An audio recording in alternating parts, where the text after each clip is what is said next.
አምላክ በወሰነው ወዶ ባጸደቀው ልክ አይደለም ብሎ የሚከራከር ማን ነው?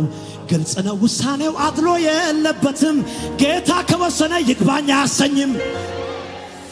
ችሎት ተሰይሞ ዳኛው ተዘጋጅቶ ፍርድ የተቀየረ ጌታ ጣልቃ ገብቶ ጠላት ተስፋ ቁረጥ ፈርዶልኛል ለኔ፣ ጅኒው ተስፋ ቁረጥ ፈርዶልኛል ለኔ።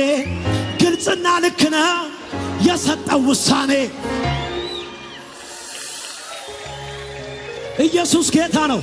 ይኸውላችሁ ውሃው ሲነዋወጥ መግባት ስላቃተኝ ለብዙ ዘመናት ተኛው እያመመኝ። ይገርማል ወገን ዘመድ ያለው ገፍቶ ያስገባዋል። እንደኔ አይነት ደሃን ማን ይደግፈዋል? ግን አንድ ዘመድ መጣ ባላሰብኩት ሰዓት፣ የመስኪኖች ወዳጅ የደሃ አደግ አባት።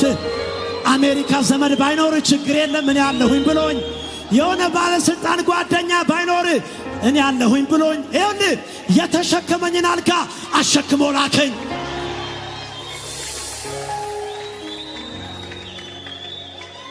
አትከራከር በሆነው ነገር ብሉት እስቲ።